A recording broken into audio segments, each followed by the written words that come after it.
Halo sahabatku. Selamat datang kembali di channel Cerita Momo, rumah bagi ribuan kisah yang menyentuh hati.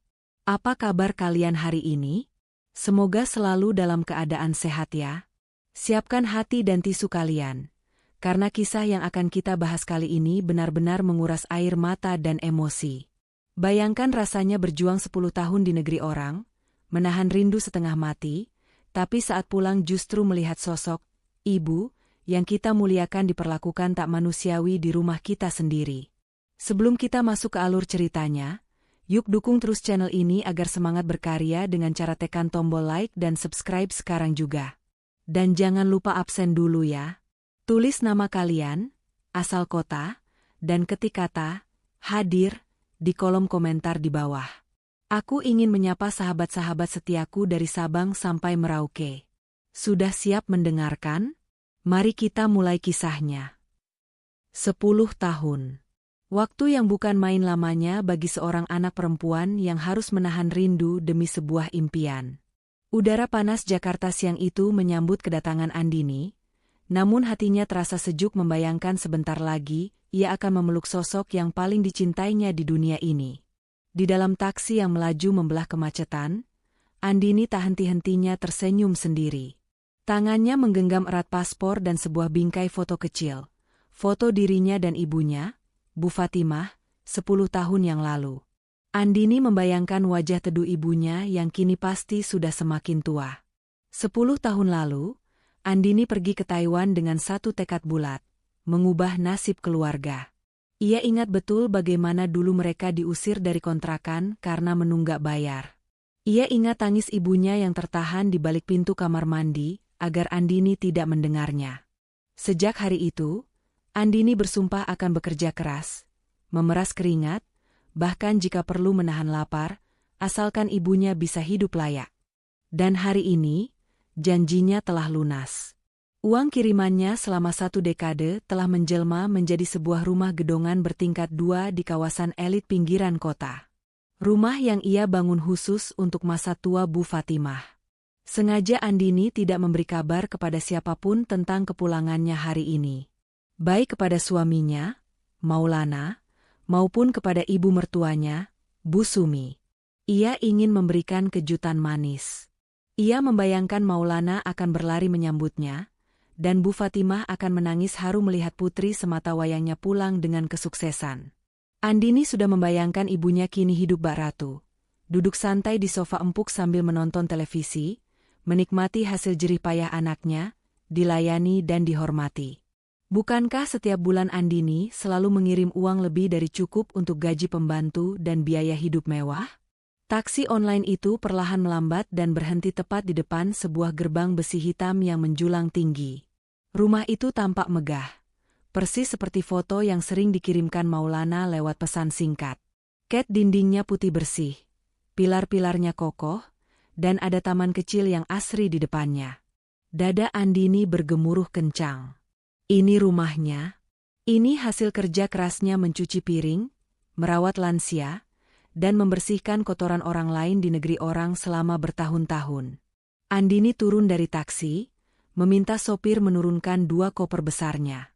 Setelah taksi berlalu, suasana hening. Andini tidak langsung memencet bel. Ia ingin menikmati pemandangan, istananya, sejenak dari celah pagar. Ia ingin mengintip kegiatan orang-orang tercintanya. Matanya menyapu halaman depan yang luas. Di teras yang teduh, Andini melihat seorang wanita parubaya bertubuh subur sedang duduk santai di kursi goyang rotan. Itu Bu Sumi, ibu mertuanya. Bu Sumi tampak necis mengenakan daster rumahan yang terlihat mahal, berbahan sutra mengkilap dengan motif bunga-bunga besar. Di tangannya ada toples keripik, dan di meja sebelahnya tersaji segelas jus jeruk segar. Kipas angin portabel menyala kencang mengarah ke wajahnya. Andini tersenyum tipis, bersyukur mertuanya tampak sehat dan bahagia menikmati fasilitas yang ia berikan. Namun, senyum itu perlahan pudar saat mata Andini beralih ke bawah, tepat di dekat kaki Bu Sumi. Ada sosok lain di sana. Seorang wanita tua, bertubuh kurus kering, mengenakan kaos oblong lusuh yang warnanya sudah memudar menjadi abu-abu kusam dan celana kain yang kedodoran. Wanita tua itu sedang berjongkok, tangannya memegang sikat lantai kasar. Ia sedang menyikat noda di lantai teras dengan tenaga yang terlihat lemah. Punggungnya yang ringkih terlihat naik turun menahan napas. Rambut putihnya yang biasanya tertutup rapi, kini berantakan keluar dari cepolan rambut yang asal-asalan. Jantung Andini seakan berhenti berdetak. Napasnya tercekat di tenggorokan. Ia menyipitkan mata, berharap sinar matahari siang ini menipunya. Ia berharap matanya salah lihat. Mungkin itu pembantu baru yang mereka pekerjakan? Tapi, postur tubuh itu, cara wanita itu menyeka keringat di dahinya dengan punggung tangan. Andini kenal betul gerakan itu. Tiba-tiba terdengar suara bentakan keras dari mulut Bu Sumi yang menembus, hingga ke balik pagar tempat Andini berdiri mematung. "Heh, gosok yang bener dong. Itu noda sirup lengket banget. Masa nggak ilang-ilang dari tadi? Kamu niat kerja nggak sih? Dasar tua bangka lelet. Awas ya kalau semut pada datang ke sini gara-gara kamu nggak becus kerjanya." Wanita tua yang sedang berjongkok itu hanya mengangguk pelan, tanpa berani menatap wajah Bu Sumi. "Iya, Bu, maaf, ini sedang saya sikat sekuat tenaga," jawabnya dengan suara parau dan gemetar. Suara itu, suara lembut yang selalu membacakan doa setiap kali Andini menelepon dari Taiwan. Suara yang selalu berkata, "Ibu sehat, Nak, kamu makan yang banyak ya." Itu suara ibunya. Itu Bu Fatimah. Dunia Andini runtuh seketika. Langit yang cerah mendadak terasa gelap gulita. Kakinya lemas, seolah tulang-tulangnya dicabut paksa. Bagaimana mungkin? Bagaimana mungkin ibunya, wanita yang ia minta untuk dijaga dan dimuliakan, wanita yang menjadi alasan ia rela membuang masa mudanya menjadi buruh migran, kini berjongkok menyikat lantai di bawah kaki mertuanya? Andini melihat Bu Sumi menendang pelan ember air di dekat Bu Fatimah dengan ujung kakinya, membuat air sabun sedikit menciprat ke wajah ibunya. Bu Fatimah hanya diam, menyeka cipratan air itu dengan ujung kaos lusuhnya, lalu kembali menyikat lantai dengan tangan yang gemetar. Tidak ada perlawanan. Tidak ada kemarahan. Hanya kepasrahan yang menyayat hati. Air mata Andini jatuh tanpa bisa ditahan. Panas dan perih. Bukan air mata haru seperti yang ia bayangkan di dalam taksi tadi, melainkan air mata kemarahan dan luka yang teramat dalam. 10 tahun ia banting tulang, mengirimkan uang puluhan juta setiap bulan, hanya untuk melihat ibunya dijadikan babu di rumah yang dibeli dengan keringat anaknya sendiri. Cengkeraman tangan Andini pada gagang koper terlepas. Brak! Koper besar itu jatuh menghantam aspal jalanan. Suaranya cukup keras memecah keheningan siang itu. Di teras, Bu Sumi terlonjak kaget sampai toples keripiknya hampir tumpah. Bu Fatimah menghentikan gerakan menyikatnya dan menoleh ke arah pagar. Kedua wanita tua itu menatap ke arah gerbang. Di sana, berdiri Andini dengan wajah merah padam, air mata bercucuran, dan tatapan mata yang menyeratkan badai besar akan segera datang. Pandangan mata Andini dan Bu Fatimah bertemu. Mata tua yang lelah itu membelalak kaget, seolah tak percaya melihat putrinya berdiri nyata di sana. Namun bagi Andini, tatapan ibunya itu seperti pisau yang mengiris jantungnya. Tatapan seorang ibu yang tertangkap basah sedang menderita demi menutupi kebohongan agar anaknya tenang. Andini mengepalkan tangannya kuat-kuat hingga kukunya memutih. Ini bukan penyambutan yang ia impikan. Ini adalah awal dari perang. Suara koper yang menghantam aspal itu bagaikan petir di siang bolong bagi penghuni rumah mewah tersebut. Bu Sumi yang tadinya duduk santai bak nyonya besar, seketika melompat dari kursi rotannya. Wajahnya yang penuh polesan bedak tebal mendadak pucat pasi saat menyadari siapa yang berdiri di balik pagar. Keripik di tangannya berhamburan ke lantai. Ia menoleh panik ke arah pintu utama rumah sambil berteriak dengan suara melengking yang sumbang. "Maulana, Lana, cepat keluar. Istrimu pulang," teriak Bu Sumi dengan nada panik yang tidak bisa disembunyikan. Dari dalam rumah, Maulana muncul dengan tergopoh-gopoh, masih mengenakan kaos oblong dan celana pendek. Rambutnya acak-acakan seperti orang yang baru bangun tidur siang. Matanya melebar sempurna saat melihat sosok Andini berdiri di depan gerbang. Ada kilatan ketakutan di mata laki-laki itu, ketakutan yang biasanya muncul pada seorang pencuri yang tertangkap basah. Namun, hanya dalam hitungan detik, ekspresi ketakutan itu lenyap, berganti dengan senyum lebar yang dipaksakan. Topeng sandiwara mereka mulai dipasang. Bu Sumi bergegas lari membuka gerbang. Bahkan saking gugupnya, ia sempat menendang ember cucian Bu Fatimah hingga terguling, membuat air kotor menggenangi teras marmer yang mahal itu. Tanpa mempedulikan Bu Fatimah yang basah kuyup terkena cipratan, Bu Sumi langsung menghambur memeluk Andini. Aroma parfum menyengat menusuk hidung Andini, berbanding terbalik dengan bau keringat apek yang tercium samar dari arah ibunya yang masih mematung. Ya ampun, Andini, menantuku sayang. Kenapa pulang tidak bilang-bilang? Kalau bilang kan ibu bisa suruh Maulana jemput di bandara, tidak usah naik taksi begini, cerocos Bu Sumi dengan nada yang dibuat-buat semanis madu.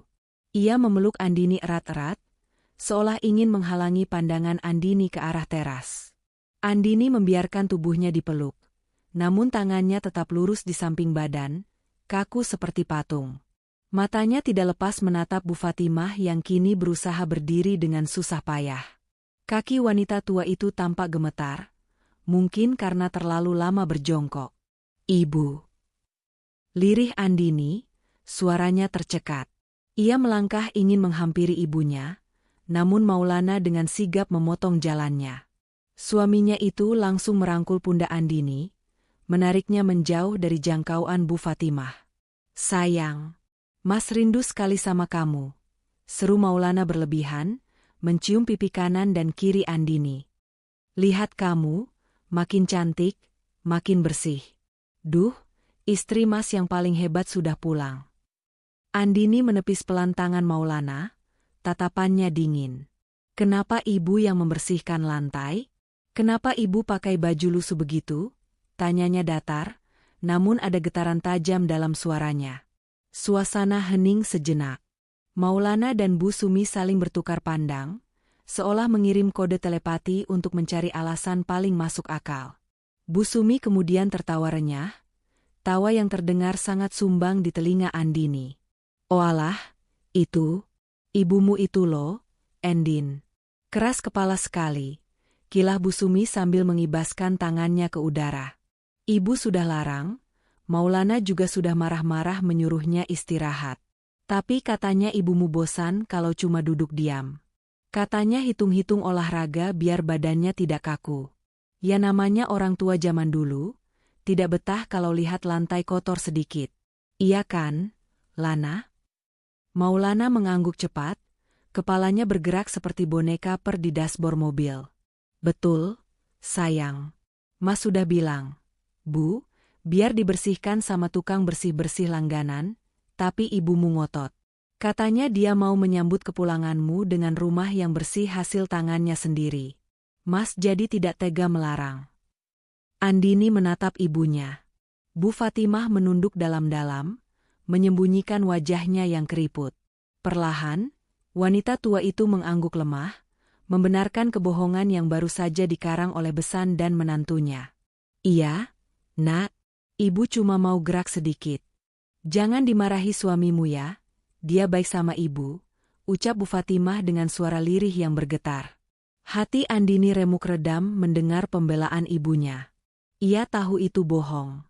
Ia tahu ibunya sedang melindungi perasaannya agar tidak terjadi keributan di hari pertama kepulangannya. Namun, demi menghormati ibunya, Andini menelan amarah itu bulat-bulat. Ia memutuskan untuk ikut bermain dalam drama memuakan ini.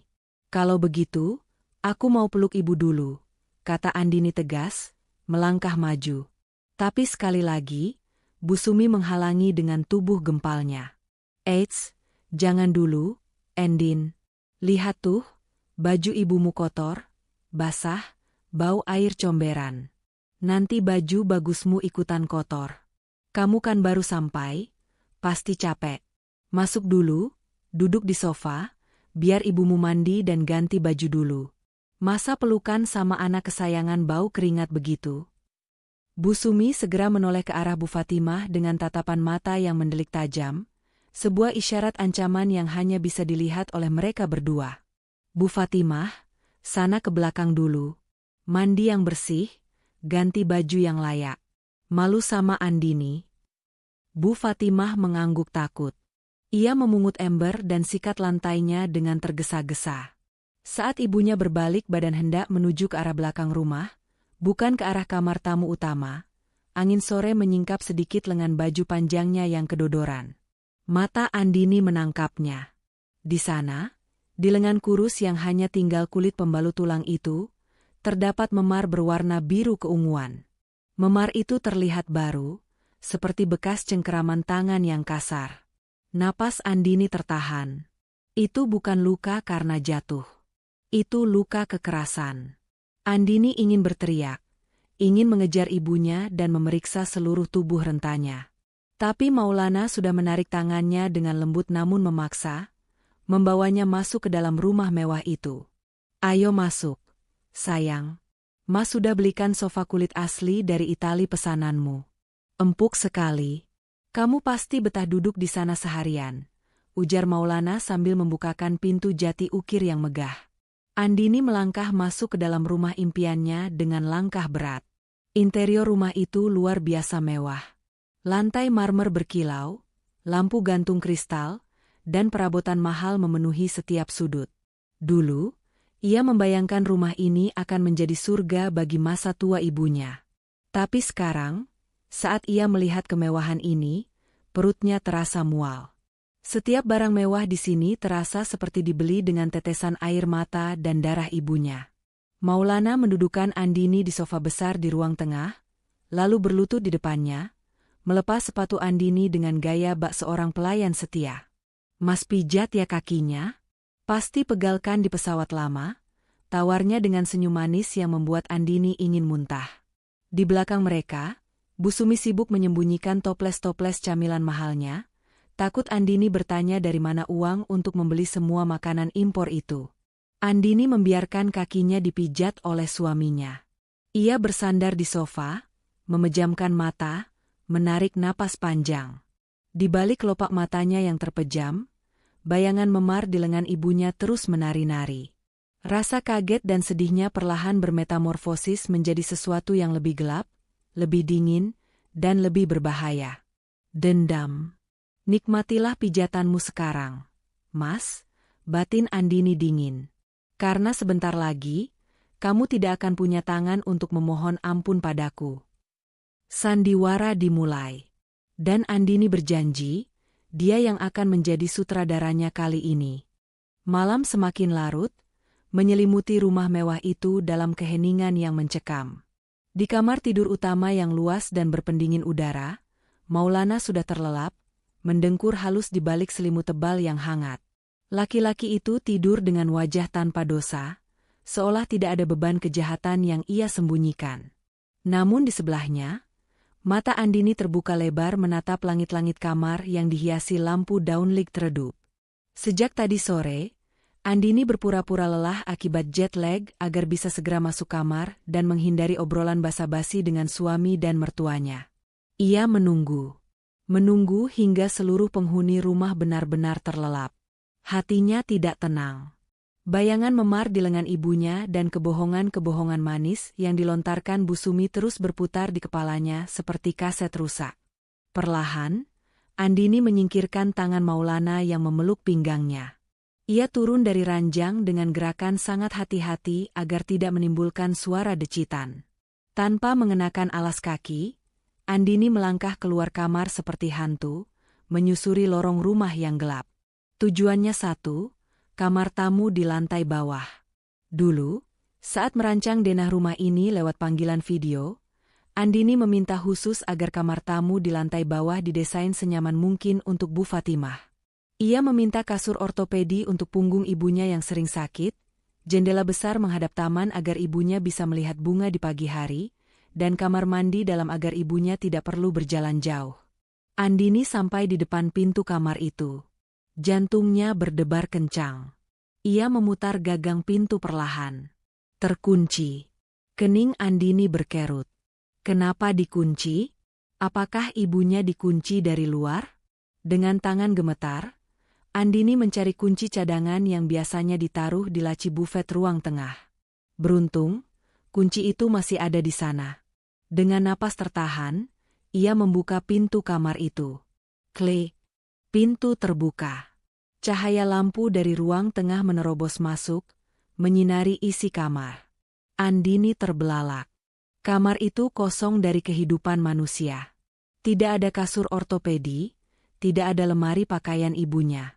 Kamar yang seharusnya menjadi tempat istirahat ibunya itu kini penuh sesak dengan tumpukan kardus barang-barang online shop, rak-rak sepatu koleksi Busumi, dan sebuah alat olahraga treadmill yang terlihat jarang dipakai dan kini beralih fungsi menjadi gantungan baju kotor. Kamar ini bukan kamar tidur. Kamar ini telah diubah menjadi gudang barang-barang mewah mertuanya. Ibu.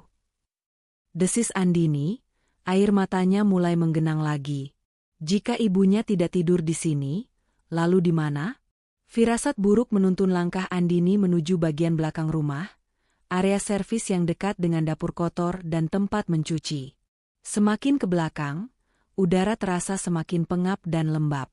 Bau sisa makanan dan deterjen menguar di udara. Di ujung lorong, dekat pintu keluar menuju jemuran, ada sebuah ruangan kecil bekas gudang penyimpanan alat pel. Ruangan itu sempit. Ukurannya mungkin hanya 2x3 meter. Tidak ada jendela, hanya ventilasi kecil di atas pintu yang tertutup debu tebal. Pintu ruangan itu sedikit terbuka. Andini mendorong pelan pintu kayu yang catnya sudah mengelupas itu. Suara engsel yang berkarat memecah keheningan malam. Cahaya senter dari ponsel Andini menyapu isi ruangan itu, dan pemandangan di depannya membuat lututnya seketika lemas, hingga ia harus berpegangan pada kusen pintu agar tidak ambruk. Di atas lantai keramik yang dingin, hanya beralaskan kasur busa tipis yang sudah kempes dan berwarna kusam, Bu Fatimah sedang tertidur meringkuk. Tidak ada selimut tebal, hanya kain jarik batik tua yang menutupi tubuh ringkihnya. Sebuah kipas angin kecil yang baling-balingnya penuh debu berputar berisik di sudut ruangan, berusaha mengusir hawa panas dan nyamuk yang berdengung. Di samping bantal yang apek, tergeletak botol air mineral bekas yang diisi air putih dan piring plastik bekas makan yang belum diangkat. Ini bukan kamar manusia. Ini kandang. Bahkan kucing peliharaan tetangga di Taiwan diperlakukan lebih baik daripada ini. Andini membekap mulutnya sendiri, menahan isak tangis agar tidak pecah dan membangunkan seisi rumah. Ia melangkah masuk, mendekati sosok ibunya. Dengan lembut, ia duduk di tepi kasur tipis itu, mengusap rambut putih ibunya yang berantakan. "Bu?" panggil Andini lirih. Suaranya pecah. Bu Fatimah bergerak gelisah, lalu perlahan membuka matanya. Saat melihat siluet Andini dalam remang cahaya, wanita tua itu terlonjak kaget dan berusaha bangun dengan susah payah. "Endin? Ya Allah, Nak, kenapa kamu di sini? Kenapa belum tidur?" tanya Bu Fatimah dengan suara serak, panik. Ia buru-buru menarik kain jariknya untuk menutupi kakinya yang penuh bekas gigitan nyamuk. "Kenapa ibu tidur di sini?" tanya Andini, air matanya jatuh menetes ke tangan ibunya. "Kenapa bukan di kamar depan? Kenapa di gudang? Bu? Aku bangun rumah ini buat ibu, bukan buat gudang sepatu Busumi." Bu Fatimah tersenyum gentir, tangannya yang kasar menggenggam erat tangan Andini, mencoba menenangkan putrinya.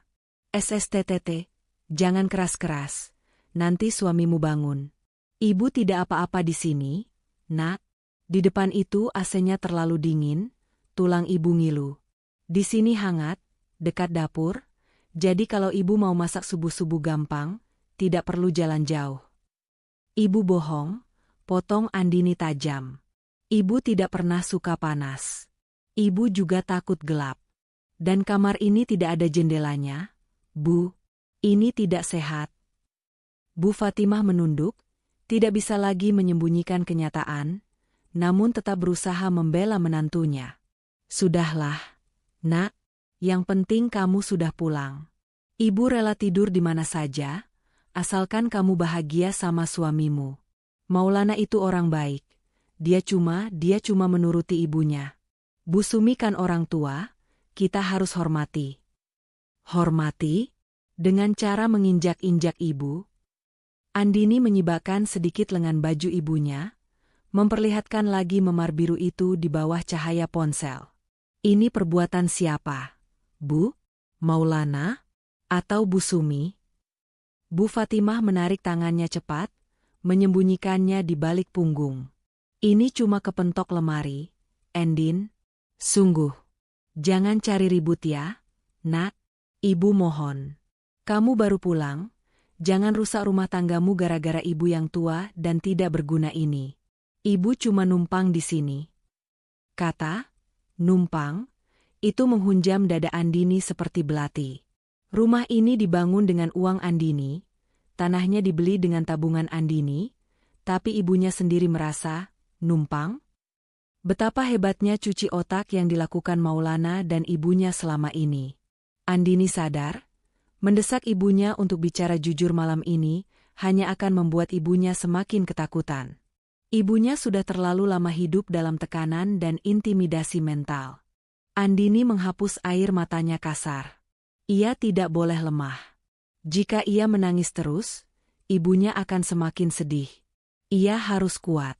Ia harus menjadi pelindung yang selama ini absen. Baik, Bu. Kalau ibu bilang begitu, ucap Andini dengan nada yang ia usahakan tenang, meski hatinya membara. Ia membetulkan letak kain jarik ibunya, lalu mencium kening wanita tua itu lama sekali. Tidurlah lagi. Besok pagi, aku janji keadaan akan mulai berubah. Kamu jangan marahi suamimu ya, pinta Bu Fatimah cemas. Tidak, Bu. Aku tidak akan marah-marah, jawab Andini datar. Aku tidak akan marah, tapi aku akan menghancurkan mereka pelan-pelan, tambahnya dalam hati. Andini melangkah keluar dari gudang pengap itu, meninggalkan ibunya yang kembali mencoba tidur di tengah dengungan nyamuk. Saat menutup pintu gudang, tatapan Andini berubah total. Kesedihan di matanya lenyap, berganti dengan sorot mata dingin yang mematikan. Di lorong gelap itu, Andini mengepalkan tangannya. Malam ini adalah malam terakhir ibunya tidur di gudang, dan malam ini adalah malam terakhir Maulana serta Bu Sumi tidur nyenyak di atas penderitaan orang lain. Besok, Andini tidak akan lagi menjadi istri penurut yang buta. Besok, ia akan mulai menarik benang-benang kebohongan mereka satu persatu. Andini berjalan kembali ke kamar tidur utama. Ia menatap Maulana yang masih mendengkur. Dalam hati ia berbisik, tidurlah yang nyenyak, Mas. Karena besok, mimpi burukmu akan dimulai. Pagi itu, meja makan di rumah mewah Andini sudah terhidang berbagai macam menu sarapan yang menggugah selera. Ada nasi uduk lengkap, ayam goreng, hingga buah-buahan potong yang segar. Bu Sumi duduk di kursi utama dengan wajah berseri-seri, sementara Maulana sibuk menyendokkan nasi ke piringnya. Pemandangan yang terlihat harmonis bagi orang luar, namun bagi Andini, ini adalah panggung sandiwara babak kedua. Andini keluar dari kamar dengan pakaian rapi. Ia tersenyum manis, senyum yang ia latih semalaman di depan cermin kamar mandi untuk menutupi gejolak amarah di dadanya. Matanya menyapu ruangan, mencari sosok ibunya. Ia menemukan Bu Fatimah sedang berdiri di dekat wastafel dapur kotor, memakan sisa nasi semalam dengan lauk tempe goreng dingin, terpisah jauh dari meja makan keluarga. Hati Andini teriris, namun ia menahan diri untuk tidak meledak saat itu juga. Ia harus bermain cantik. Jika ia mengamuk sekarang tanpa persiapan matang, Maulana dan Bu Sumi bisa saja memutarbalikkan fakta atau menyembunyikan aset-aset yang mungkin masih bisa diselamatkan. Sayang, ayo makan. Masakan ibu enak loh. Maksud Mas, masakan beli di depan enak, ujar Maulana, hampir keceplosan bahwa yang memasak semua hidangan mewah itu sebenarnya adalah Bu Fatimah yang bangun sejak jam 3 pagi, bukan dibeli. Andini duduk, meminum sedikit teh hangat. Mas, Bu, aku mau keluar sebentar ya. Mau ketemu Sari, teman SM aku dulu. Kangen, sudah 10 tahun gak ketemu. Sekalian mau mampir ke bank, Mau cek saldo tabungan yang selama ini aku kirim ke rekening Mas Maulana buat pegangan ibu. Mendengar kata ban dan cek saldo, sendok di tangan Maulana berdenting keras beradu dengan piring. Wajah Bu Sumi menegang seketika. Loh, kok buru-buru ke ban? Kan kamu baru sampai, Endin. Istirahat dululah. Lagian buku tabungannya kan Mas simpan rapi. Nanti Mas ambilkan kalau kamu mau lihat. Nggak usah repot-repot ke bank pusat. Cegah Maulana dengan nada gugup, keringat dingin mulai muncul di pelipisnya. Iya, Endin. Lagian ngapain ketemu Sari? Dia itu mulutnya ember. Suka gosip. Nggak level sama kamu yang sekarang sudah sukses. Timpal Bu Sumi sinis, berusaha memengaruhi Andini. Andini menatap mereka dengan tatapan polos yang mematikan. Loh, cuma mau cetak rekening koran kok. Mas, biar jelas arus kasnya. Kan aku mau mulai bisnis di sini, jadi butuh data keuangan. Tenang aja, aku nggak lama. Tanpa menunggu persetujuan lebih lanjut, Andini bangkit, mencium tangan mertuanya, sebuah gestur penghormatan yang terasa menjijikan baginya saat ini, dan bergegas pergi. Ia tidak membawa mobil rumah, melainkan memesan ojek online agar lebih leluasa. Tujuan pertamanya bukan bank, melainkan sebuah warung kopi kecil di ujung kompleks perumahan. Di sana, Sari sudah menunggu. Pertemuan dua sahabat itu diwarnai tangis haru. Namun, tangis rindu itu segera berubah menjadi tangis kemarahan saat Sari mulai membuka mulut. Endin, maafin aku dan warga sini ya, ucap Sari sambil menggenggam tangan Andini erat. Kami bukan gak mau lapor ke kamu. Tapi tiap kali ada tetangga yang coba negur Bu Sumi soal ibumu yang disuruh kerja rodi, besoknya ibumu yang kena marah habis-habisan. Kami pernah dengar suara piring pecah dan ibumu nangis minta ampun. Kami takut kalau kami lapor, ibumu malah makin disiksa. Andini meremas gelas es tehnya hingga retak. Penjelasan Sari mengonfirmasi segalanya. Jadi benar. Sar? Uang bulanan 10 juta yang aku kirim khusus buat ibu nggak pernah terima? Sari menggeleng kuat. Boro-boro, Endin. Ibumu itu kalau sakit cuma beli obat di warung. Pernah sekali ibumu pingsan di pos satpam karena belum makan seharian, padahal waktu itu Bu Sumi lagi pamer tas baru ke ibu-ibu arisan. Ibumu bilang ke kami, dia nggak pegang uang sepeser pun. Katanya semua dipegang Nak Maulana buat tabungan masa depan. Darah Andini mendidih. Cukup sudah kesaksian dari Sari. Sekarang ia butuh bukti hitam di atas putih. Bukti yang tidak bisa disangkal oleh lidah licin suaminya. Andini meluncur ke bank. Karena rekening utama yang ia gunakan untuk mengirim uang adalah rekening atas nama Maulana, karena dulu Andini bodoh dan terlalu percaya, ia tidak bisa mencetaknya langsung. Namun, Andini cerdik.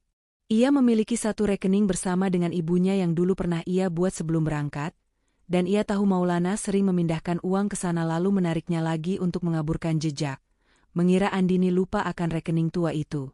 Sebagai ahli waris dan pemilik nama, Andini berhasil meminta riwayat transaksi lengkap. Saat lembaran kertas rekening koran itu keluar dari printer, tangan Andini gemetar membacanya. Matanya menelusuri baris demi baris angka yang tercetak. Di sana, terpampang jelas kebusukan suaminya. Tanggal 15 bulan lalu, masuk transfer dari Andini, gaji Taiwan, 25 juta rupiah. Tanggal 16 bulan lalu, penarikan tunai, 10 juta rupiah, keterangan di catatan pribadi Maulana yang ceroboh tertulis di memo transfer internet banking, DPN Max. Tanggal 20 bulan lalu, debit toko Mas Berkah, 5 juta rupiah. Tanggal 25 bulan lalu, transfer ke kios Burung Juara, 3.500.000 rupiah. Dan yang paling menyakitkan adalah transaksi 3 bulan lalu. Andini ingat betul, saat itu Maulana menelepon sambil menangis, mengatakan Bu Fatimah sakit keras dan butuh operasi katarak segera. Andini panik dan langsung mengirim uang ekstra sebesar 15 juta rupiah. Di kertas mutasi itu tertulis, tanggal 10 Maret, masuk transfer dari Andini, biaya operasi ibu, 15 juta rupiah. Tanggal 11 Maret. Pembayaran lunas. Paket tur Bali 3 hari 2 malam AN Bu Sumif Maulana. Andini merasa dunianya berputar. Operasi Katara itu tidak pernah ada. Ibunya tidak pernah dioperasi. Uang yang ia kumpulkan dengan menahan lapar dan lelah di negeri orang, uang yang ia kirim dengan doa agar ibunya bisa melihat dunia lebih terang, ternyata dipakai untuk liburan mewah suami dan mertuanya ke Bali. Pantas saja saat Andini bertanya soal hasil operasi, Maulana selalu berkelit dan tidak pernah mengirim foto medis. Air mata Andini menetes di atas kertas dingin itu. Ia ingat ibunya yang matanya sering berair dan kabur saat menatap layar ponsel ketika video call. Ternyata ibunya masih sakit. Ibunya masih menderita, sementara parasit-parasit itu bersenang-senang di atas penderitaannya. Andini melipat kertas bukti itu dan memasukkannya ke dalam tas. Wajahnya yang tadi basah oleh air mata kini mengering, menyisakan ekspresi dingin yang menakutkan. Rasa cintanya pada Maulana telah hangus terbakar, menjadi abu yang siap ia tiup kapan saja. Kalian pikir aku wanita bodoh yang bisa ditipu selamanya? Gumam Andini pelan saat keluar dari bank. Kalian menikmati uang, operasi, ibu untuk liburan? Baik. Aku pastikan, liburan kalian selanjutnya adalah di jalanan. Andini mengeluarkan ponselnya. Ia tidak langsung pulang. Ia menelepon seseorang, sebuah kontak yang baru saja ia dapatkan dari internet saat menunggu antrean bank tadi. Halo? Apakah benar ini jasa pengacara perceraian dan sengketa harta? Saya butuh konsultasi. Segera. Perang sesungguhnya baru saja dimulai. Dan Andini memegang senjata paling mematikan, bukti. Sepulang dari bank, Andini tidak langsung melabrak suami dan mertuanya. Ia melangkah masuk rumah dengan wajah murung yang dibuat-buat, bahunya sengaja dibungkukan seolah sedang memikul beban dunia yang teramat berat. Aktingnya harus sempurna. Ia tahu, untuk menumbangkan pohon besar yang busuk, ia tidak boleh hanya memotong rantingnya, tapi harus mencabut akarnya sampai ke tanah. Dan akar kebusukan Maulana serta Bu Sumi adalah uang. Melihat Andini pulang dengan wajah kusut, Maulana dan Bu Sumi yang sedang menonton televisi langsung saling sikut. Mereka khawatir Andini mengetahui saldo rekening yang sudah tiris. Namun, sebelum Maulana sempat bertanya, Andini sudah lebih dulu menghempaskan tubuhnya ke sofa sambil memijat pelipisnya, mendesah panjang penuh frustrasi. Kenapa, Endin? Kok mukanya ditekuk begitu? Orang bang bilang apa? Tanya Maulana hati-hati. Jantungnya berdegup kencang takut ketahuan belangnya. Andini menatap suaminya dengan mata berkaca-kaca, air mata buaya yang ia pelajari dari sandiwara mereka selama ini.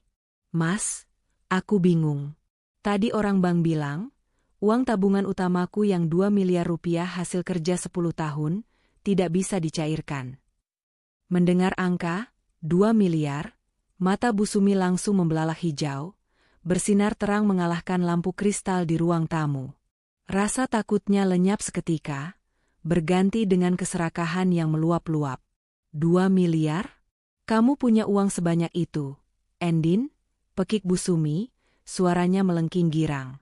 Andini mengangguk lemah. Iya, Bu. Itu tabungan rahasia yang aku kumpulkan sedikit demi sedikit di rekening luar negeri. Rencananya mau aku pakai buat modal usaha kita dan beli mobil baru buat ibu. Tapi, Andini sengaja menggantung kalimatnya, memancing rasa penasaran mereka. Tapi kenapa? Jangan bikin ibu jantungan, desak Bu Sumi tidak sabar. Pihak bank bilang, karena itu transfer dalam jumlah besar dari luar negeri, dananya tertahan sistem keamanan. Kalau mau cair besok, harus ada dana pancingan, atau biaya administrasi prioritas sebesar 100 juta rupiah yang disetor tunai hari ini juga ke rekening perantara. Kalau tidak, uang 2 miliar itu akan hangus atau dikembalikan ke Taiwan dan prosesnya bisa memakan waktu tahunan lagi. Maulana menelan ludah. 100 juta. Jumlah yang sangat besar. Apalagi setelah ia menguras uang kiriman Andini untuk foya-foya. Tapi, bayangan uang 2 miliar yang akan segera cair membuat otaknya berhenti berpikir logis. Matematika keserakahan mulai bekerja di kepalanya. Korban 100 juta demi dapat 2 miliar? Itu untung besar. Waduh, Endin, uang kas kita lagi kosong. Mas baru saja pakai buat investasi tanah di luar kota. Bohong Maulana dengan gagap. Padahal uang itu habis di meja judi dan cicilan gaya hidup. Andini pura-pura menangis putus asa. Yah, berarti hangus dong uangnya? Padahal aku sudah bayangkan ibu naik mobil baru, Mas punya showroom sendiri. Ya sudahlah, mungkin memang bukan rezeki kita. Kalimat Andini itu sukses membakar sumbu panik Bu Sumi. Wanita tua yang gila harta itu tidak rela melepaskan bayangan mobil baru dan status orang kaya raya di depan teman-teman arisannya. Ia langsung mencengkeram lengan Maulana. Lana, pikirkan cara. Jangan sampai uang 2 miliar itu melayang. Kamu ini laki-laki kok lelet amat mikirnya, bentak Bu Sumi. Maulana tampak berpikir keras, keringat dingin bercucuran. Tiba-tiba, Bu Sumi menjentikan jarinya. SK pensiun Bapak. SK almarhum bapakmu kan masih ada di lemari. Itu nilainya tinggi kalau digadaikan. Kita bisa dapat pinjaman cepat. Wajah Maulana cerah, tapi kemudian redup lagi. Tapi Bu, proses gadai di bank resmi butuh waktu seminggu cairnya. Andini bilang butuh uangnya hari ini juga. Andini melirik tajam dari balik telapak tangannya yang menutupi wajah. Ia menahan senyum sinis. Ikan sudah mulai memakan umpan. Ada Pak Burhan, Lana, rentenir yang di pasar itu, seru Bu Sumi tanpa ragu sedikitpun. Dia bisa cairkan dana dalam 1 jam. Bunganya memang besar, tapi kan cuma pinjam sehari. Besok begitu uang 2 miliar Andini cair, kita langsung lunasi hutang ke Pak Burhan. Beres kan? Kita masih untung 1,9 miliar. Logika sesat Bu Sumi terdengar sangat masuk akal bagi Maulana yang sudah dibutakan harta. Tanpa meminta persetujuan Andini, karena mereka menganggap Andini hanyalah sumber uang yang bodoh, Maulana langsung berlari ke kamar ibunya, mengobrak-abrik lemari, dan mengambil map berisi surat keputusan pensiun, SK pensiun, pegawai negeri sipil milik almarhum ayahnya. Itu adalah satu-satunya harta berharga peninggalan bapak mertua Andini yang selama ini dijaga, namun kini dikorbankan demi nafsu serakah. Mas pergi dulu, Endin. Kamu tenang saja, Mas akan urus dana pancingan itu. Pokoknya besok kita kaya raya. Seru Maulana penuh semangat sambil menyambar kunci motor. Bu Sumi ikut mengekor di belakangnya, ingin memastikan anaknya tidak membawa kabur uang pinjaman itu sendiri. Sepeninggal suami dan mertuanya, tangis palsu Andini berhenti seketika. Ia menegakkan punggungnya, menyeka air mata buaya itu dengan tisu, lalu membuangnya ke tempat sampah. Wajahnya kembali dingin dan datar. Dari arah dapur, Bu Fatimah berjalan tertatih-tatih membawakan segelas air putih hangat. Ia mendengar sekilas percakapan tadi dan tampak cemas. Endin, ibu dengar Maulana mau pinjam uang ke rentenir? Bahaya, Nak. Rentenir itu jahat. Bunganya mencekik. Jangan biarkan suamimu terjerat. Nasihat Bu Fatimah dengan polosnya, masih saja memikirkan nasib menantu yang telah menyiksanya. Andini menatap ibunya dengan tatapan iba sekaligus tegas. Ia menerima gelas itu, menggenggam tangan ibunya yang kasar. Biarkan saja, Bu, ucap Andini pelan namun penuh penekanan. Orang yang serakah harus diberi pelajaran dengan cara mereka sendiri. Mereka pikir mereka sedang menjemput rezeki, padahal mereka sedang menggali kuburan mereka sendiri. Andini tahu betul konsekuensinya. Meminjam uang 100 juta ke rentenir dengan jaminan SK pensiun adalah tindakan bunuh diri finansial. Bunga rentenir itu berjalan harian. Jika besok uang 2 miliar itu tidak ada, dan memang tidak pernah ada, Maulana akan dikejar-kejar seumur hidupnya. Aset mereka akan disita, harga diri mereka akan diinjak-injak. Persis seperti mereka menginjak-injak harga diri Bu Fatimah. Sore harinya, Maulana dan Bu Sumi pulang dengan membawa tas kresek hitam berisi uang tunai 100 juta rupiah. Wajah mereka berseri-seri penuh kemenangan. Tanpa banyak tanya, Maulana langsung menyerahkan uang itu pada Andini. Ini, sayang, 100 juta tunai. Cepat setor ke rekening perantara itu. Mas sudah tidak sabar jadi miliarder, ujar Maulana Jumawa. Andini menerima uang itu dengan tangan dingin. Baik, Mas. Aku transfer sekarang lewat mobile banking ya. Andini memang mentransfer uang itu. Tapi bukan ke rekening perantara, fiktif untuk mencairkan dana 2 miliar. Ia mentransfer uang 100 juta itu ke rekening tabungan khusus atas nama Bu Fatimah yang ia pegang aksesnya, sebagai ganti rugi awal atas penderitaan ibunya selama ini. Sudah beres, Mas, kata Andini sambil menunjukkan bukti transfer palsu yang sudah ia edit sebentar di ponselnya. Besok pagi uang 2 miliarnya cair. Alhamdulillah, seru Bu Sumi sambil bertepuk tangan, lalu memeluk Maulana. Mereka berpelukan merayakan kemenangan semu, menari-nari di bibir jurang kehancuran. Malam itu, Maulana dan Bu Sumi tidur dengan mimpi indah tentang mobil mewah dan liburan keliling dunia. Sementara di kamar sebelah, Andini tersenyum puas. Ia tahu, saat matahari terbit besok, mimpi indah mereka akan berubah menjadi mimpi buruk yang tak berujung. Jerat telah terpasang, dan mangsanya sudah terikat kuat. Matahari belum tinggi benar, tapi kesibukan di rumah mewah itu sudah seperti pasar pagi. Hari ini adalah hari ulang tahun Bu Sumi. Karena merasa dirinya akan segera menjadi miliarder berkat uang 2 miliar hayalan Andini, Bu Sumi memutuskan untuk menggelar pesta syukuran dadakan yang mewah malam ini juga. Ia mengundang seluruh teman arisan, tetangga kompleks, hingga kerabat jauh yang selama ini jarang disapa. Tujuannya cuma satu, pamer. Ayo, cepat kerjanya. Jangan lelet.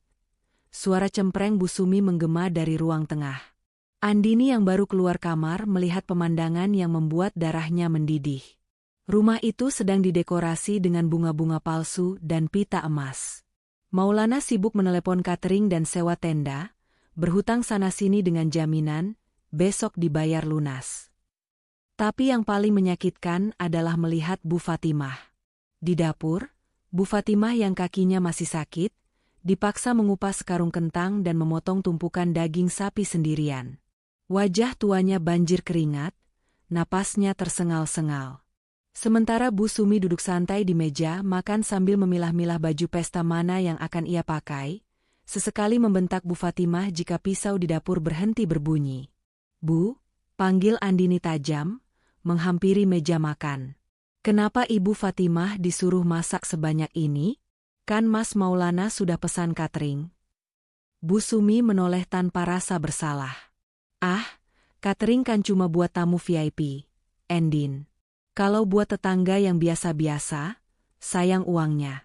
Mending masakan ibumu, gratis dan rasanya lumayan. Hitung-hitung dia bayar sewa numpang tidur dan makan di sini. Tangan Andini terkepal di samping tubuhnya. Kata-kata, numpang, itu lagi. Ingin rasanya ia menampar mulut mertuanya itu dengan sertifikat rumah yang asli.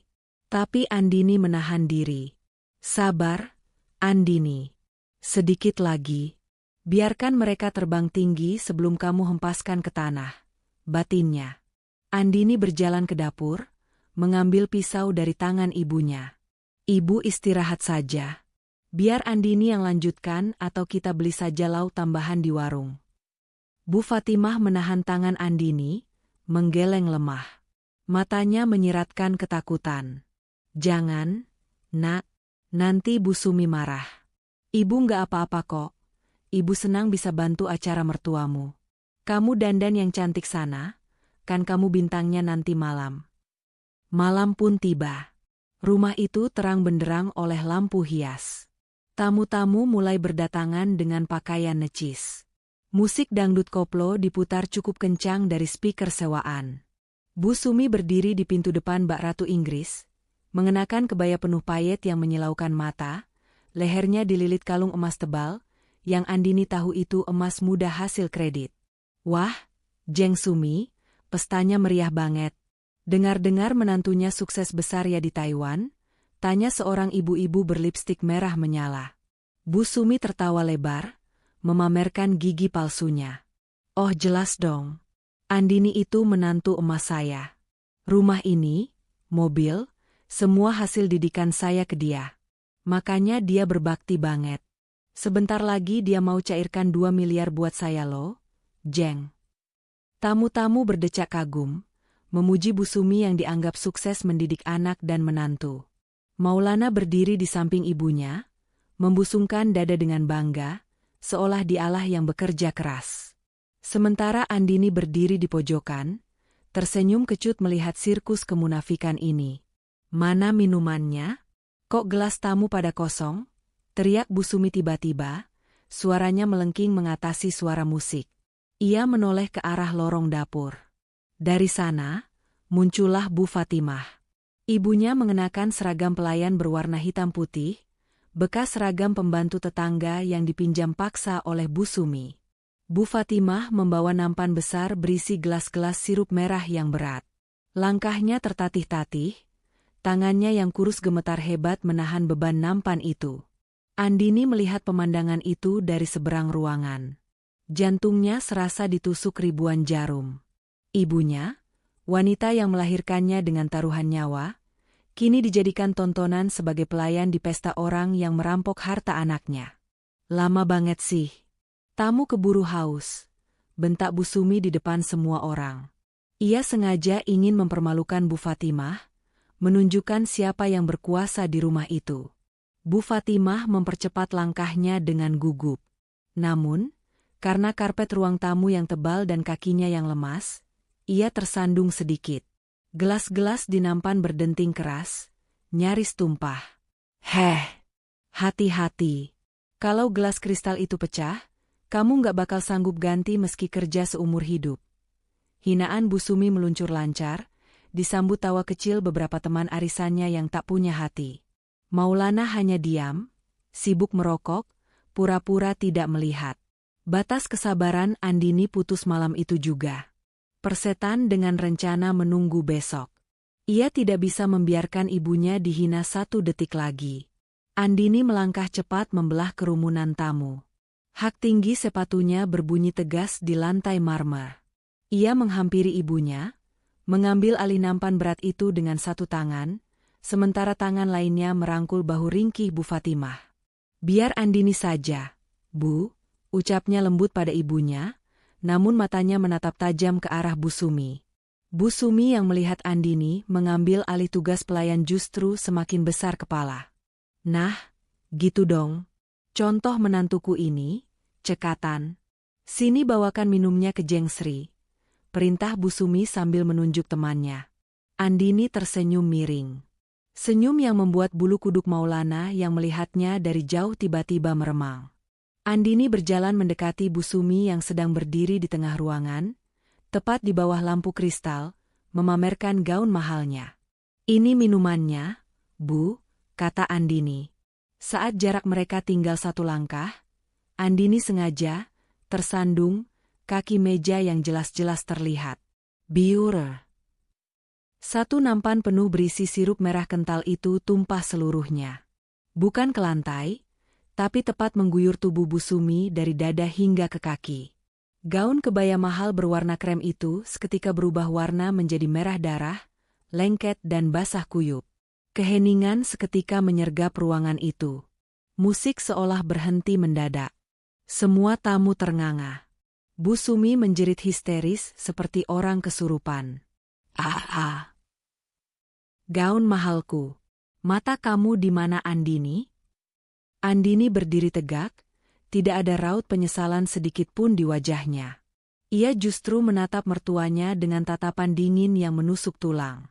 UPS, maaf Bu, ucap Andini datar, tanpa nada bersalah. Tanganku licin. Sama licinnya seperti mulut orang yang berani menjadikan ibuku pembantu di pesta ini. Kalimat itu diucapkan dengan lantang, terdengar jelas oleh seluruh tamu undangan. Suasana pesta yang meriah seketika berubah mencekam. Maulana yang tadinya santai merokok, langsung membuang rokoknya dan berlari mendekat dengan wajah merah padam, siap menampar istrinya. Tapi Andini tidak gentar. Ia mengangkat dagunya, menantang suaminya dan mertuanya di hadapan semua orang. Pesta topeng ini sudah selesai. Sekarang saatnya membuka wajah asli. Tangan kekar Maulana melayang di udara, siap mendaratkan tamparan keras ke pipi Andini. Wajah laki-laki itu merah padam, urat-urat lehernya menonjol menahan amarah yang memuncak. Para tamu undangan menahan napas, beberapa ibu-ibu menutup mulut ngeri. Namun, Andini tidak bergeming 1 inci pun. Ia tidak memejamkan mata, tidak juga menunduk takut. Ia menatap tajam tepat ke manik mata suaminya dengan sorot keberanian yang belum pernah dilihat Maulana sebelumnya. "Tampar, Mas," tantang Andini dengan suara rendah namun terdengar jelas di keheningan ruangan itu. "1 kali tanganmu menyentuh wajahku, detik itu juga kamu akan membusuk di penjara. Kamu lupa siapa yang memegang kendali atas hidupmu selama 10 tahun ini." Tangan Maulana gemetar di udara, berhenti hanya beberapa sentimeter dari pipi mulus istrinya. Ancaman dingin Andini membekukan nyalinya. Ia sadar, Andini bukan lagi istri penurut yang bisa digertak. Maulana menarik tangannya dengan kasar, lalu mengepalkannya di sisi tubuh. "Dasar istri durhaka. Tidak tahu diuntung." Jerit Busumi memecah ketegangan, air mata kemarahannya bercampur dengan lelehan sirup merah yang lengket di wajahnya. "Saya sudah rawat kamu. Saya anggap kamu anak sendiri. Begini balasanmu? Mempermalukan mertua di depan orang banyak? Di mana sopan santunmu? Hah?" Busumi mulai memainkan peran sebagai korban. Ia menangis meraung-raung, mencoba menarik simpati tamu-tamu yang mulai berbisik-bisik. "Lihat ibu-ibu. Lihat kelakuan menantu yang katanya sukses ini. Dia pulang cuma buat injak-injak kepala saya." Andini tertawa kecil, tawa yang kering dan getir. Ia melangkah mundur, memberi jarak, lalu memutar tubuhnya menghadap para tamu undangan yang masih terpaku. "Ibu bilang saya durhaka?" tanya Andini lantang. Ia merogoh tas tangannya, mengeluarkan segulung kertas, rekening koran yang ia cetak tadi pagi, dan melemparkannya ke udara. Kertas-kertas itu berhamburan jatuh di lantai marmer, tepat di kaki Busumi yang lengket. "Tanya pada ibu yang terhormat ini," seru Andini sambil menunjuk wajah Busumi. "Kemana larinya uang 15 juta yang saya kirim 3 bulan lalu? Uang yang saya kirim sambil menangis karena Mas Maulana bilang ibu kandung saya butuh operasi mata segera. Kemana uang itu, Bu?" Busumi terdiam, mulutnya terkatup rapat. Matanya melirik gelisah ke arah Maulana. "Kalian diam?" Andini tersenyum sinis. "Biar saya jawab. Uang operasi mata ibu saya kalian pakai untuk liburan ke Bali. Kalian bersenang-senang di pantai, makan enak, tidur di hotel mewah. Sementara ibu saya, ibu kandung saya yang matanya sakit, kalian biarkan tidur di gudang tikus tanpa obat." Suara riuh rendah mulai terdengar dari para tamu. Bisik-bisik tetangga kini berubah menjadi tatapan jijik ke arah Busumi dan Maulana. Topeng, keluarga bahagia dan terpandang, yang mereka bangun seketika retak. "Bohong. Itu fitnah," teriak Maulana panik. "Jangan percaya, bapak-bapak, ibu-ibu. Istri saya ini stres baru pulang dari luar negeri. Dia halusinasi." "Halusinasi?" Andini berjalan cepat ke arah lorong dapur, menarik tangan Bu Fatimah yang sejak tadi berdiri gemetar di pojokan sambil menangis. Andini membawa ibunya ke tengah ruangan, di bawah lampu kristal yang terang benderang. Dengan lembut namun tegas, Andini menyingsingkan lengan baju seragam pelayan yang dipakai ibunya. Memar-memar biru keunguan di lengan kurus itu terpampang nyata. Bekas cengkeraman, bekas cubitan, jejak kekejaman yang tak bisa disangkal. "Apakah luka ini halusinasi, Mas?" tanya Andini, suaranya bergetar menahan tangis kemarahan. "Apakah fakta bahwa ibu kandungku, pemilik sah dari keringat yang membangun rumah ini, kalian jadikan babu yang mencuci celana dalam kalian, itu juga halusinasi?" Andini menatap tajam ke arah tetangga-tetangga yang hadir. "Kalian semua saksinya. Kalian sering dengar suara piring pecah, kan? Kalian sering lihat ibuku menjemur pakaian saat matahari terik sementara wanita ini. Andini menunjuk Bu Sumi, sibuk arisan dan pamer emas. Cukup, Endin. Cukup. Maulana yang merasa semakin terpojok dan malu luar biasa akhirnya meledak. Wajahnya gelap oleh amarah. Ia tidak peduli lagi pada tamu, ia hanya ingin membungkam mulut Andini yang terus menelanjangi aibnya. Maulana merangsek maju, hendak menarik paksa Andini untuk masuk ke kamar.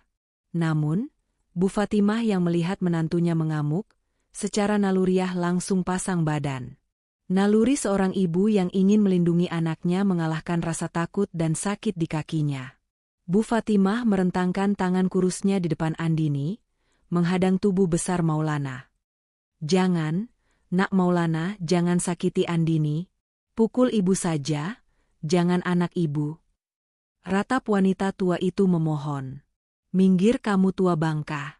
Jangan ikut campur urusan suami istri, bentak Maulana kalap. Tanpa pikir panjang, tangan kekar Maulana mendorong tubuh ringkih Bu Fatimah dengan kasar. Ibu, teriak Andini. Tubuh tua yang lemah itu terhuyung ke belakang. Kaki Bu Fatimah yang memang sudah sakit tak mampu menahan keseimbangan. Ia terpental, menghantam sudut meja kayu jati yang keras, lalu jatuh terjerembab ke lantai dengan suara gedebuk yang menyakitkan. Aduh! Rintihan pelan keluar dari mulut Bu Fatimah, sebelum ia memegang pinggangnya dan meringis kesakitan. Waktu seolah berhenti. Ruangan pesta yang gaduh seketika senyap. Hening yang mencekam. Semua mata tertuju pada Bu Fatimah yang tergeletak tak berdaya di lantai, dan pada Maulana yang berdiri dengan tangan masih terulur kaku, napasnya memburu. Maulana membeku. Matanya membelalak melihat ibu mertuanya terjatuh. Ia sadar, ia baru saja melakukan kesalahan fatal. Kesalahan yang tidak bisa ditebus dengan kata maaf atau sandiwara apapun. Andini tidak berteriak lagi. Ia tidak menangis histeris. Ia menjatuhkan dirinya ke lantai, memeluk tubuh ibunya. Saat ia mendongak menatap Maulana, tidak ada lagi api kemarahan di matanya. Api itu sudah padam, digantikan oleh dinginnya es kutub yang mematikan. Tatapan itu bukan tatapan seorang istri kepada suami, melainkan tatapan seorang eksekutor kepada terpidana mati. Kamu. Desis Andini, suaranya pelan namun terdengar seperti vonis hukuman mati di telinga Maulana. Kamu baru saja menggali kuburanmu sendiri, Mas. Malam pesta itu berakhir bukan dengan tiup lilin atau potong kue, melainkan dengan kehancuran total martabat Maulana dan keluarganya. Dan bagi Andini, pintu maaf sudah tertutup rapat, dikunci mati, dan kuncinya telah ia buang ke dasar lautan kebencian. Pagi itu, sinar matahari terasa seperti sorotan lampu interogasi yang menyilaukan bagi Maulana dan Bu Sumi. Rumah mewah yang semalam penuh dengan hiasan pesta, kini berantakan bak kapal pecah. Sisa-sisa makanan berserakan, gelas-gelas kotor menumpuk, dan aroma amis sirup yang tumpah semalam masih tercium menyengat di ruang tamu. Namun, bukan kekacauan itu yang membuat keringat dingin sebesar biji jagung mengalir di pelipis Maulana. Mereka duduk di ruang tengah dengan wajah tegang. Bu Sumi yang biasanya cerewet, kini membisu 1000 bahasa. Matanya bengkak sisa menangis semalam karena malu. Sementara itu, Andini duduk tenang di sofa tunggal sambil menyeruput teh hangat, seolah tidak terjadi apa-apa.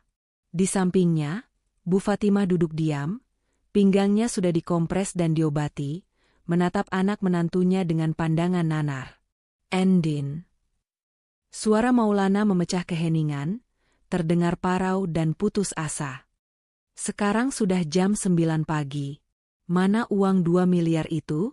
Kita harus segera melunasi hutang ke Pak Burhan. Bunganya jalan per jam, Endin. Tolonglah, jangan main-main. Andini meletakkan cangkir tehnya perlahan. Bunyi denting piring tatakan keramik terdengar nyaring di ruangan yang sunyi itu. Ia menatap suaminya dengan tatapan datar, tanpa ekspresi. Belum sempat Andini menjawab, suara gedoran keras di pintu depan membuat seisi rumah terlonjak. Dok, dok, dok. Keluar. Bayar hutang atau kami dobrak. Suara teriakan garang terdengar dari luar, diikuti suara tendangan ke pagar besi. Wajah Maulana dan Bu Sumi seketika pucat pasi, darah seolah tersedot habis dari wajah mereka. Itu suara anak buah Pak Burhan, si rentenir kejam. Jatuh tempo pembayaran adalah pagi ini. Maulana panik setengah mati. Ia berlari ke arah jendela, mengintip dari balik tirai. Di depan pagar, 3 orang berbadan tegap dengan wajah sangar sudah berdiri menunggu. Salah satunya memegang linggis. Mati aku, mati aku. Gumam Maulana gemetar. Ia berbalik menatap Andini, lalu berlutut di kaki istrinya. Andini, cepat transfer uangnya. Mereka bisa bunuh Mas kalau nggak bayar sekarang. Mana uang 2 miliarnya? Andini menatap suaminya yang berlutut itu dengan jijik. Perlahan, senyum miring terbit di bibirnya. 2 miliar? Tanya Andini santai. Mas percaya uang itu ada? Maulana ternganga. Maksudmu? Tidak ada uang 2 miliar. Mas, jawab Andini dingin, menusuk langsung ke jantung pertahanan mental suaminya. Cerita tentang uang tertahan, dana pancingan, investasi itu semua bohong. Sama bohongnya seperti cerita, operasi katarak, ibu yang kamu karang. Bu Sumi yang mendengar itu langsung menjerit histeris, memegangi dadanya. Apa? Jadi uang 100 juta kemarin? SK pensiun Bapak? Kemana uangnya? Sudah aku amankan, potong Andini cepat. Anggap saja itu cicilan pertama untuk mengganti kerugian yang kalian sebabkan pada ibuku selama 10 tahun. SK pensiun itu sekarang jadi jaminan kebodohan kalian sendiri. Brak. Pintu depan didobrak paksa. 3 penagih hutang masuk dengan sepatu kotor mereka, menginjak lantai marmer tanpa permisi. Pak Burhan, pria berkumis tebal dengan jaket kulit, masuk terakhir sambil menghisap rokok kretek. Nah, ini dia tuan rumahnya, ujar Pak Burhan menyeringai seram. Mana duit saya? Pokok 100 juta, plus bunga harian dan denda keterlambatan jadi 120 juta. Cash. Sekarang. Maulana mundur ketakutan hingga punggungnya menabrak tembok. Pak Burhan tolong beri waktu. Saya ditipu istri saya. Saya nggak urus-urusan rumah tanggamu, bentak Pak Burhan. Kamu yang tanda tangan, kamu yang gadai SK, kamu yang terima duit. Bayar atau kami sita barang-barang di sini. Pak Burhan memberi kode pada anak buahnya. Mereka mulai bergerak kasar, hendak mengambil televisi layar datar berukuran besar di ruang tengah. Bu Sumi menjerit-jerit melarang, tapi langsung didorong hingga jatuh ke sofa. Ambil saja rumah ini, teriak Maulana putus asa, mencoba menyelamatkan dirinya sendiri dari pukulan. Sita rumah ini Pak, ini rumah saya, nilainya miliaran, cukup buat bayar hutang. Mendengar itu, Pak Burhan mengangkat tangan, menyuruh anak buahnya berhenti. Matanya berbinar licik. Boleh juga. Mana sertifikatnya? Ada di lemari. Ambil saja. Seru Maulana, rela kehilangan tempat berteduh asalkan nyawanya selamat. Tunggu, suara Andini terdengar tajam, memotong transaksi gila itu. Andini berdiri tegak, melangkah maju menghadapi para preman itu tanpa rasa takut sedikitpun. Dari dalam tas kerjanya yang ia siapkan di meja, ia mengeluarkan sebuah map hijau. Ia menarik selembar kertas tebal berhologram, sertifikat hak milik, SHM. Maulana tidak punya hak sejengkal pun atas tanah dan bangunan ini, ucap Andini lantang. Ia membuka sertifikat itu dan menunjukkannya tepat di depan wajah Pak Burhan. Di sana, tertulis jelas nama pemilik sah, Andini Putri. Bukan Maulana. 10 tahun lalu, sebelum saya kirim uang untuk beli tanah ini, saya sudah buat perjanjian pisah harta dan surat kuasa pembelian atas nama saya sendiri lewat notaris kepercayaan ayah saya. Jelas Andini, matanya melirik tajam ke arah Maulana yang kini melongo seperti orang bodoh. Maulana cuma perantara yang menandatangani akta jual beli sebagai wali, Tapi hukumnya rumah ini 100% milik saya. Andini menatap Pak Burhan dengan berani. Bapak mau sita rumah saya untuk hutang pribadi dia? Silakan kalau Bapak mau saya lapor polisi detik ini juga atas tuduhan perampokan dan penyerobotan lahan. Saya punya pengacara yang siap bergerak. Pak Burhan adalah pemain lama, ia tahu hukum. Menyita aset yang bukan atas nama debitur adalah pidana berat yang bisa membuatnya masuk bui. Ia membaca sertifikat itu, lalu menatap Maulana dengan kemarahan yang meluap. Bajingan, kamu mau jebak saya ya? Pak Burhan menampar pipi Maulana dengan keras. Plah, Maulana terhuyung, sudut bibirnya berdarah. Rumah ini milik istrimu. Kamu nggak punya apa-apa, bentak Pak Burhan. Ia mencengkeram kerah baju Maulana. Karena kamu nggak bisa bayar dan nggak punya jaminan, kamu ikut kami ke kantor. Kami akan urus kamu di sana sampai kamu bisa melunasi hutangmu. Jangan, Mas, tolong Mas. Andini, tolong suamimu. Maulana merengek, menangis seperti bayi, mengulurkan tangannya pada Andini.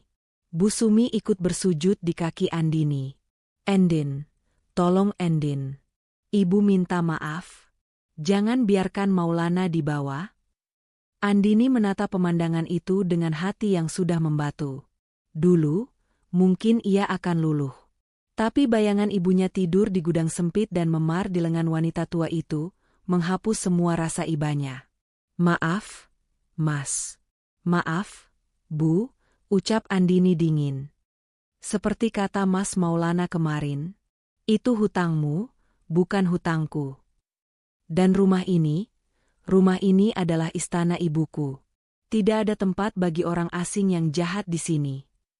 Andini memberi isyarat tangan mempersilakan pada Pak Burhan. Bawa saja dia, Pak. Urusan hutang piutang dia tidak ada hubungannya dengan saya. Pak Burhan menyeringai puas. Dua anak buahnya langsung menyeret Maulana keluar rumah dengan kasar. Maulana meronta-ronta, berteriak memanggil nama Andini, tapi Andini hanya memalingkan wajah, kembali duduk di samping ibunya dan menggenggam tangan keriput itu erat-erat. Pergi dari rumahku, ucap Andini pelan pada Bu Sumi yang masih menangis di lantai. Bereskan barang-barang ibu sekarang, atau aku minta tolong bapak-bapak ini sekalian untuk melempar koper ibu ke jalan raya. Kehancuran finansial itu telah tiba. Maulana diseret rentenir, SK pensiun bapaknya hilang, dan mereka diusir dari surga yang selama ini mereka tumpangi dengan cara haram. Andini menarik napas panjang, menghirup aroma kemenangan yang terasa pahit namun melegakan. Matahari mulai condong ke barat, melemparkan bayang-bayang panjang yang suram ke dalam ruang tamu yang kini terasa asing bagi Maulana dan Bu Sumi. Beberapa jam telah berlalu sejak ributan dengan penagih hutang itu. Maulana akhirnya dilepaskan oleh anak buah Pak Burhan di depan pagar rumah, namun bukan tanpa harga. Mobil kreditan yang selama ini dibanggakan Maulana telah dibawa paksa, begitu pula motor sport kesayangannya, dan seluruh perhiasan emas yang menempel di tubuh Bu Sumi telah dilucuti paksa sebagai pembayaran bunga dan denda. Kini, laki-laki yang dulu berjalan dengan dagu terangkat itu duduk bersimpuh di lantai marmer, bajunya sobek di bagian bahu, wajahnya lebam, dan sudut bibirnya masih menyisakan darah kering. Di sampingnya, dua koper besar berisi pakaian mereka sudah tergeletak tak berdaya. Tidak ada lagi keangkuhan, tidak ada lagi tawa mengejek. Yang tersisa hanyalah aroma kekalahan yang menyengat. Andini berdiri di hadapan mereka, memeluk lengan di dada. Wajahnya tenang, namun matanya sedingin es. Di belakangnya, Bu Fatimah duduk di kursi roda, yang baru saja dibeli Andini siang tadi lewat layanan antar cepat, menatap nanar pada besan dan menantunya yang kini terlihat seperti pengemis. Waktu kalian sudah habis. Suara Andini memecah keheningan, datar dan tanpa emosi. Silakan angkat kaki dari rumah saya. Mendengar pengusiran itu, tangis Bu Sumi pecah kembali. Wanita tua yang biasanya gila hormat itu kini merangkak. Benar-benar merangkak, mendekati kaki Andini. Ia memeluk kaki menantunya itu erat-erat, air matanya membasahi celana panjang Andini. Endin, ibu mohon, Endin, jangan usir ibu. Ratap Bu Sumi dengan suara serak yang menyedihkan. Ibu sudah tua, Endin. Mau tinggal di mana ibu kalau diusir? Rumah kontrakan ibu yang dulu sudah habis masa sewanya. Ibu tidak punya siapa-siapa lagi selain kamu dan Maulana. Tolonglah, Nak. Ibu janji akan berubah. Ibu mau jadi pembantu di sini tidak apa-apa, asalkan jangan usir ibu ke jalanan. Andini menunduk, menatap wanita yang dulu memaki ibunya, tua bangka tak berguna, itu. Tidak ada rasa iba sedikit pun di hati Andini. Yang ia lihat bukanlah mertua yang malang, melainkan monster yang telah mencuri 10 tahun kebahagiaan ibunya. Jadi pembantu? Ulang Andini sinis. Ibu pikir menjadi pembantu itu mudah? Ibu pikir enak disuruh tidur di gudang pengap tanpa jendela? Ibu pikir enak dimaki-maki saat menyikat lantai sampai tangan gemetar? Itu yang ibu lakukan pada ibu kandung saya selama bertahun-tahun. Dan sekarang ibu minta belas kasihan. Andini menghentakkan kakinya, melepaskan diri dari pegangan Bu Sumi hingga wanita itu terjerembab. Maulana yang sejak tadi menunduk, kini mengangkat wajahnya. Air mata mengalir deras di pipinya yang bengkak. Ia beringsut maju, mencoba meraih tangan Andini, namun Andini melangkah mundur menjauh, seolah sentuhan suaminya adalah najis. Sayang, Mas tahu masalah. Mas hilaf. Isak Maulana, suaranya bergetar hebat. Mas dibutakan harta. Tapi Mas masih suamimu, Endin. Kita punya kenangan indah dulu sebelum kamu berangkat ke Taiwan. Ingat janji pernikahan kita? Dalam suka dan duka? Masa kamu tega membuang suamimu saat sedang jatuh begini? Beri Mas satu kesempatan lagi, Endin. Mas rela kerja apa saja, Mas rela jadi sopir kamu, asalkan kita tidak pisah. Andini tertawa kecil, tawa yang terdengar sangat miris. Janji pernikahan? Kamu bicara soal janji pernikahan pada wanita yang kamu tipu habis-habisan? Kamu selingkuh dengan uangku, kamu siksa ibuku, dan kamu masih berani bawa-bawa janji suci. Andini berjongkok, mensejajarkan wajahnya dengan wajah Maulana. Ia menatap mata suaminya dalam-dalam, mencari sisa-sisa cinta yang mungkin masih ada. Tapi nihil. Yang ia temukan hanya kehampaan. Dengar baik-baik, Mas, bisik Andini tajam. Andini yang dulu, yang bodoh dan penurut itu, sudah mati. Dia mati tepat saat melihat ibunya tidur beralaskan tikar di gudang. Cintaku padamu sudah habis, Mas. Sudah kering. Tidak ada tetes tersisa untuk pengkhianat sepertimu. Tapi aku suamimu, Endin, teriak Maulana putus asa. Mantan, koreksi Andini cepat. Surat gugatan cerai akan sampai ke alamat barumu, dimanapun selokan tempat kamu tidur nanti, besok pagi. Pengacaraku sudah mengurus semuanya, termasuk tuntutan pidana atas penggelapan dana dan kekerasan dalam rumah tangga terhadap ibuku. Maulana ternganga. Ia tidak menyangka Andini sudah bergerak sejauh itu. Harapannya untuk memanipulasi perasaan istrinya hancur lebur. Bu Fatimah yang sedari tadi diam, perlahan memutar roda kursinya mendekat. Hati seorang ibu memang selembut sutra. Meski telah disakiti sedemikian rupa, ia tidak tega melihat orang lain menderita. Endin. Panggil Bu Fatimah lirih. Apa tidak bisa dibicarakan baik-baik? Biar bagaimanapun mereka pernah jadi keluargamu. Andini menoleh pada ibunya, tatapannya melembut seketika. Ia bangkit dan memeluk bahu ibunya dari belakang. Justru karena Andini sayang sama ibu, Andini harus membuang racun ini dari hidup kita, Bu. Kalau Andini biarkan mereka tinggal, sama saja Andini membiarkan ular berbisa tidur di kasur kita. Ibu sudah cukup menderita. Sekarang giliran mereka belajar arti hidup susah. Andini kembali menatap suami dan mertuanya dengan sorot mata final. Tangannya menunjuk ke arah pintu keluar yang terbuka lebar. Pergi, perintah Andini. Satu kata. Singkat, padat, dan mutlak. Andini. Bu Sumi mencoba merayu lagi. Pergi, bentak Andini keras, membuat seisi ruangan bergetar. Atau aku panggil satpam kompleks untuk menyeret kalian seperti sampah. Maulana tahu ia sudah kalah telak. Dengan gemetar, ia bangkit berdiri, kakinya goyah.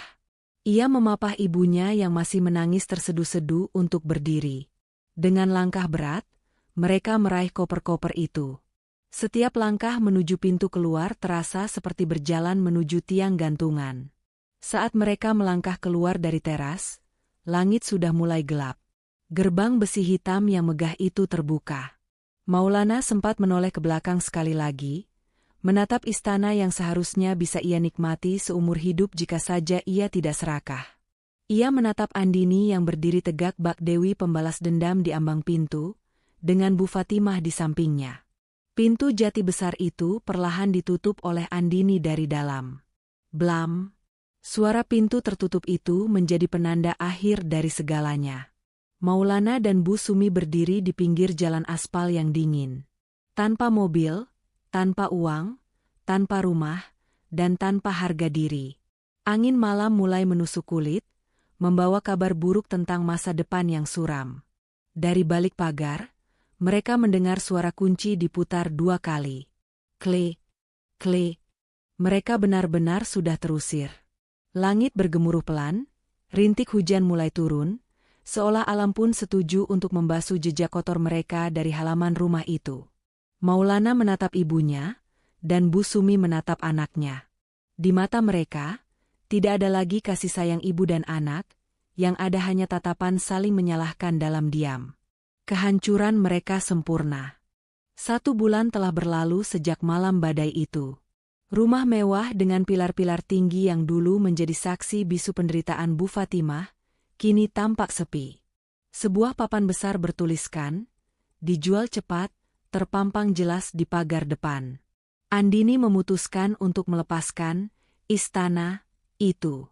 Baginya, rumah itu bukan lagi lambang kesuksesan, melainkan monumen keserakahan dan luka hati yang ingin ia kubur dalam-dalam. Uang hasil penjualan rumah itu sebagian ia sumbangkan ke panti jompo, seolah ingin membasuh sisa-sisa energi negatif yang melekat pada harta tersebut.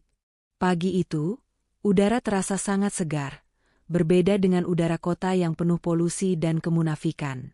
Sebuah mobil MPV berwarna putih melaju perlahan membelah jalanan pedesaan yang di kanan kirinya terhampar sawah hijau menguning. Di dalam mobil, Andini menyetir dengan senyum yang merekah tulus, senyum yang sudah 10 tahun hilang dari wajahnya. Di kursi penumpang sampingnya, Bu Fatimah duduk dengan wajah berseri-seri, kaca jendela dibuka sedikit membiarkan angin pegunungan membelai wajah tuanya yang kini tampak lebih segar dan berisi.